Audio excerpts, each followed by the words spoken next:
Hello everybody. Today we are going to be having a chat, of course, because it is our Sunday chat. Now, I'm sorry that my camera is on a weird angle and I'll try and fix it a little bit. Maybe that's better. So anyway, we are of course in my beautiful pink shop at the moment, and we will talk about that a little bit after. But today we're really going to be talking about wholesale and getting those Christmas products that we make out, because you may think, well, we're still in July, we have 6 months to go, and yes, we do, but a lot of wholesale people start looking on the 1st of August for their Christmas products. So they usually will have their budget set, and now this is the time that they're going to start to look for their Christmas things. So that's what we need to organize, and we need to think about, making all of these things for Christmas. If you do markets, if you have a shop, or even if you're just online, you need to think of these so that the retailers can organize their budgets and get things out. And I actually have had a number of retailers, reach out to me and say, when are you going to bring out your Christmas things, so that we can get our budget happening? So obviously my Christmas things, it won't be kind of out yet. The 1st of August, that's when I'll bring them out so retailers can actually purchase them. So, and I mean, of course the public can too, but generally it's going to be, your retailers buying them. So that's something to consider. Now, I do have my list down below, and we are also going to be talking about soufflé lotions. I've been asked about that lately, and I thought, look, I'm going to talk about that. One of my lovely Patreon members, Shane, has asked me about that. So we're going to have a little bit of a talk about that as we go along, and I will bring a recipe up for Patreon on the soufflé that I'm working on at the moment. So I will actually do that for you guys. So if you're ever on my Patreon, there's something you need to make or want to make, if I'm able and if I feel that my knowledge is there, I'll always help and try and come up with a recipe for you to start with. And then, of course, you can go on it later. Now, when we're talking about Christmas makes, now let's get into that first. First thing to think about is, pre-sale. So you don't have to do it for the whole public. Maybe you can actually create it for a pre-sale. So if you sell on Fair, you can actually load in your Christmas thing. So let's pretend you're going to make a room spray for Christmas. Then you can load that in, and that can be a pre-sale, so people have to pre-buy that, and then maybe you're going to bring it out in September or whenever you want to bring it out. But that's something that you can do. So it means they pay for it. You can get the money for it, and then you can create it in your pre-sale later. But of course, make sure that you're ready to do that and you have all the equipment ready to go, ingredients and whatever else you want to do. So for instance, if somebody buys their pre-sale, now, then of course you can say, well, we're going to have that ready on the 1st of September, and then that can be ready for them.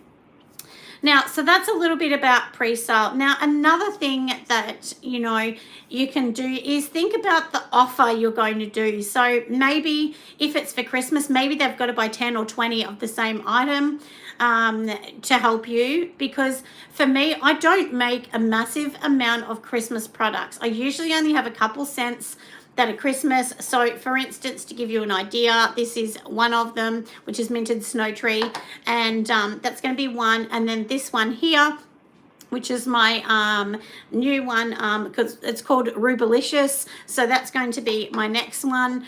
And then I do have one more that is also coming out. Gingerberry, that's the other one that I'm coming out with. So that's the thing, you can have just your couple cents, and maybe they're not going to be in everything. And I'll give you a list of the things that I really think sell well at Christmas as well. So if you're going to do Christmas products. So number one, a small body butter. I mean, I wouldn't do massive big ones, but if you do a couple small ones, these ones are great because people are going to go, okay, I can buy that. It's a small gift that's going to cost, under $25, and then they can buy that. But if it's something like that's going to be big, like I'll show you here, one of my other ones. Hi, Samantha, my love. Welcome, darling. And so if you're going to have a big body butter like this, often people don't want to buy that for a Christmas gift. It's a bit big. So I'd say for Christmas, stick to small items that are, most people try and buy gifts under $30 for Christmas for a person, especially if they've got a big family. So that's something that I definitely suggest. Another thing that's really good is if you sell candles in a small jar, not a big one. And I've been talking to a few friends and they're saying that, if they have a jar that's 400 grams candles, they're not selling, whereas ones that are 200 sell really well. And these little ones here that I just showed you, these are like 95. So for Christmas, I suggest a body butter. I'll also suggest a candle and a room spray, because a room spray is kind of fun. That can just be, it can kind of give that Christmassy vibe as well. But one thing that's important to think about when you're giving a Christmas gift, so say for instance, you buy this for me. Let's pretend you're going to buy this one for me. You give this to me on the 25th. Well, the next day, it's not Christmas anymore. So people kind of think, why do I want a Christmas candle the day after Christmas? So that's something to think about as well. It's just one of those things, friends, that, a lot of us don't think about, but it is important just to think about those little things for that. So now another thing that's, quite good, like we said, lotions, candles, body butters, those kind of things. And I would stick to a group of maybe only 4 collections, so like I said, a collection of candles, a collection of lotions, maybe a collection of body butters or sprays, and keep it simple. So that's a little bit about Christmas. And of course, come up with your design, however you want your design to look on something. So like I said, you might have a couple different designs, and, just spend some time making those designs look really good, because seriously, if I'm really honest, it's the packaging that sells the products. Look, I've got some amazing products that aren't boxed. Anything I have boxed sells fast. Anything that I don't have boxed sells slower, unless the labels are really good. And it's taken me 5 years to really get to a stage of absolutely loving the labels that I do. So that's something that is really super duper important. So that's a little bit about Christmas. Like I said, think about that. Think about what you're going to do, when you're going to bring it out, and maybe start telling people, I'm going to bring mine out on whatever date you'll bring it out. So for me, mine will be slowly bought out from the 1st of August to mid-August. And I've already loaded a couple of things on there, because I've had a few wholesale customers that have asked me, can I load them so they can actually buy them? But that's for something. And for me, I have a limited collection. So for instance, there's only going to be maybe 100 of these. So once they go, that's it. They're sold out, and I don't bring any more back. So don't make thousands of them, because you'll be stuck with Christmas things that you don't want to be stuck with. That's something that I think is really important to think about. Just don't make too much of Christmas. There's nothing worse than having to discount it all later on, and that often happens. And the good thing with wholesale is if somebody orders it and pre-sale, then you can make it. So you don't have to be stuck with, 100 body butters that you're not going to sell. And, we all know after a couple months, well, they're no good. So usually most body butters will last up to about 6 to 9 months is pretty much the shelf life. And after that, then that's the end. So now we've talked about that. Now, one thing I'm going to talk about on here as well is making a souffle lotion. So I've been asked by lovely Shane on my Patreon, and I always try, and if someone asks me something, I'll try and come up with a recipe for them. And funny enough, I actually had been doing a little bit of research on how to make that souffle lotion. And, if you break it down, basically the difference with the souffle lotion is it's whipped rather than using your stick blender. So you're still going to use your stick blender. If you make a lotion, for instance, then you're going to whip it. That's kind of the idea of it. But it's not like a normal lotion. It's very water-filled, very aqueous. So in other words, it has, a lot of water product in it. It doesn't have much body butters and things like that in it. When I say body butters, I mean like butters, there's not a lot of sheas and cocoa. So pretty much it can be up to 90% water. It's a lot of water. But instead of just water, you're going to use things like extracts. And I've written down a few things so I can remember. So some extracts, some olive squalane, that is something that's beautiful in it, because it's meant to be really light, but really silky and just spreads really finely and beautiful on the skin. So I know when I come out the recipe, people are going to say to me, can I actually change this item for that? Well, no, you can't. You really need to have more expensive ingredients in it and extracts, you know, even things like banana extract. That's a huge thing because there's a souffle item out on the market that's a banana souffle one. And, you know, these things are expensive. So basically it's just cut banana and then it goes through its process. But you can make these things yourself. You know, so you can like put it through a steamer, the bananas, cut some bananas up, put it in a steamer at the top. And, you know, you're going to just sort of collect some water from that because it's going to have the smell of the banana. So that's kind of some ideas that you can do with that kind of souffle. And like I said, it should be light, fluffy. So things I would put in it would be some things like water. So if you're doing a rose one, use some rose water, for instance. You know, there's lots of ways that you can do it. Create your own extracts or waters.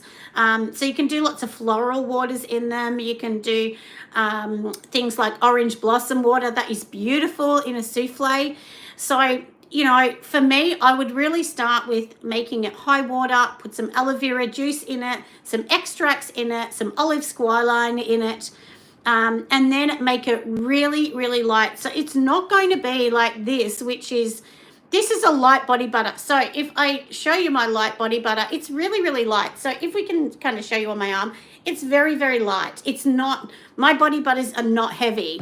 So that's something, you know, when we're talking about the souffle, that's something that is really important to keep it light. It's not meant to be greasy. Like a body butter is more greasy. My body butter, so I've just rubbed it in. You can see it's not like, and that's what it is to start with. But, you know, it's very, very, you know, light, my body butters. But the souffle is meant to be extremely light, really fluffy. And that's why when you make it, you know, and you're blending with a stick blender, after the stick blender and you've done that little bit, then you're going to put it through and whip it. So, and when I say whip it, you're going to whip it for ages, but you just want the air to flow through it. That's the easiest way to make a home souffle. But like I said, it's meant to be very, very, very light. And, you know, really not greasy at all. But if I sort of show you, you know, like, I mean, we've rubbed my body butter and you can see it's not glistening at all. My body butter is not heavy. And this is an emulsified body butter.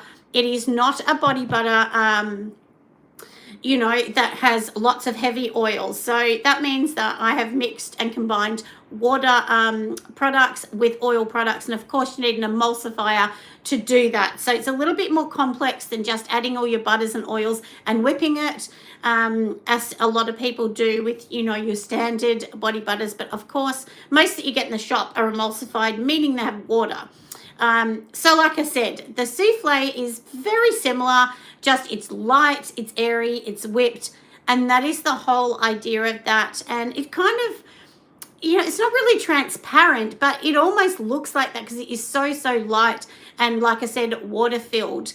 And when we say water-filled, it doesn't mean it has to be 90% water. You might have 70% water, 20, or maybe 10% extracts, 10%, you know, glycerin and all other things. But like I said, you know, trying to keep it light. So I hope just that explanation gives a little bit of an idea if you're looking at making a souffle lotion or a souffle body cream. You know, I guess it's more called a body cream. It's not, you wouldn't put it through a pump. Usually you would put it in a container like this, but honestly it's really light. You probably even could put it through a pump because it's so light, but generally they would come in containers like this. And on the market they're not cheap, they're actually quite expensive. So like I said, you know, and it just depends, because I kind of feel like a lot of these things are more a gimmick and they're going to go, whereas lotions and body butters are always going to be around. But a thing like a souffle, not everyone's going to know what that is, and not everyone's even going to ask for that. So, you know, honestly, I think you know, unless you're in a store and that's a product that you're really pushing and you have a beautiful shelf all designed for that souffle, it might be a bit of a waste of your time doing something that you might only have 1% of customers actually looking for it or asking, because generally, honestly, they're not even going to know what that is. So, but like I said, I did promise I will actually be making one, Shane, if you're listening. You know, I will bring the recipe to, of course, Patreon. And if you don't want to join my Patreon, everyone, I do have a section where it's like a shop. So you can just buy one recipe if that's all you want and go, you know, and it's very casual. I'm over there. I don't stick to an, you know, exact thing. So I don't go on there and do every Friday do a recipe, for instance. Some weeks you'll get 2 recipes, some you'll get 1, some you get none. But you know, generally I do try and add as much as I can and talk about my journey as a soap maker, because I really think that is going to help soap makers more than a recipe. Like, I can give you lots of recipes, but I really think a lot of the journey and the posts are going to help you in your business. So last night I did bring out a video on my daughter's shop that I've been helping her with. So it's a pop-up shop in a touristy kind of strip in a physical store. And, you know, those things kind of help people, because when I was starting, I was actually looking for videos on how to set up a pop-up store, what it cost, what's involved. And I honestly couldn't find anything on the YouTube. There was a girl in America that did a shop, so I kind of got some things from her. But, you know, I wanted to know a little bit more about a pop-up shop, because a pop-up shop means that you're not stuck in a long, lengthy contract, so you can get a bit of a taste of having a retail shop. So anyway, but that's another video. You can go back and watch that, and I try and link other businesses that are in that shop as well. Because, you know, if you want to get into a shop and you just don't have the money, one great way that you can do it, and it doesn't work for everyone, but, you know, you can actually get other businesses that might hire a shelf in your shop or might hire a rack, and that helps them get exposure, but it also helps you pay the rent a little bit. That's something you can do, and I've seen in Australia that is super popular. It's basically almost like a communal shop.